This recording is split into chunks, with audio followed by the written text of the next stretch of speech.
I would like to welcome everyone to Benevolence Farm.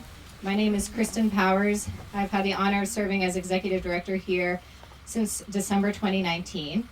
And today we are celebrating the start of construction for 7 homes for formerly incarcerated women and gender-expansive people of all conviction types. For those of you who are new to the farm, welcome again.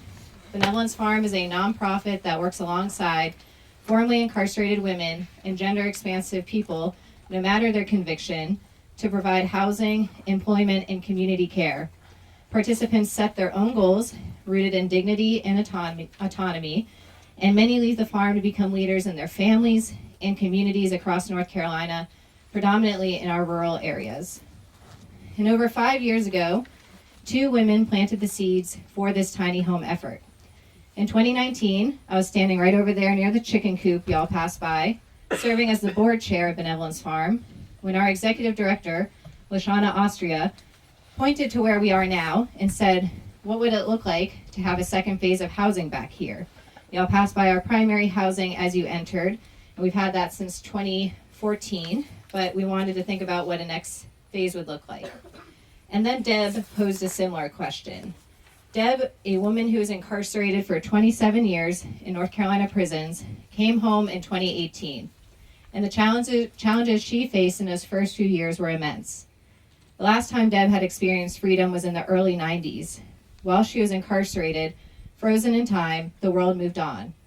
And when Deb got out, she had never seen a cell phone, let alone used a smart one. When she went to a store to apply for a job, she was told to go online and make an account to apply. Paper forms were no longer available.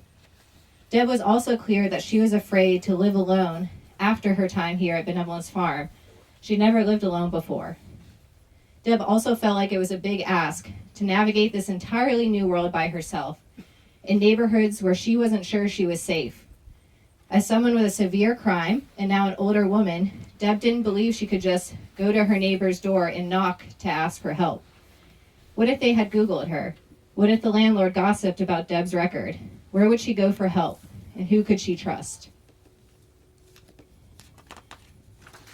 So she asked us the question that changed the direction of our housing programs here at Benevolence Farm.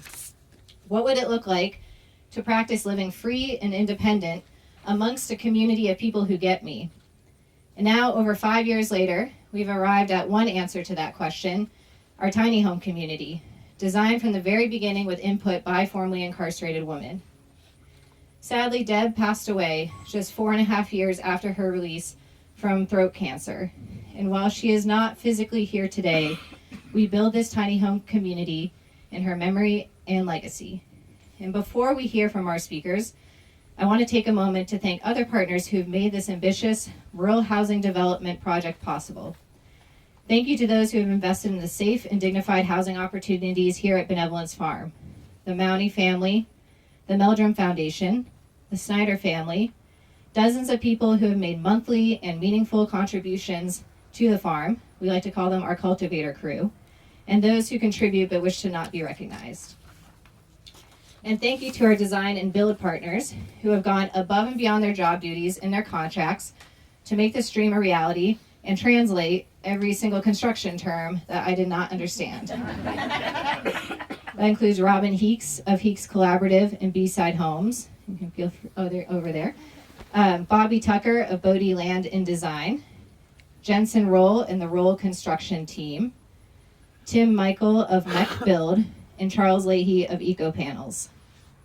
And at this time, I also want to thank the North Carolina Housing Finance Agency, who leverages public funds with private investments to provide safe, affordable housing opportunities to enhance the quality of life of North Carolinians. Their staff has provided valuable feedback over the years to ensure we had a successful application for financing. It is with their investments that we can move forward today. I would like to ask NCHFA Board Chair Adam Abram to come up to the podium now to share a bit more about their work.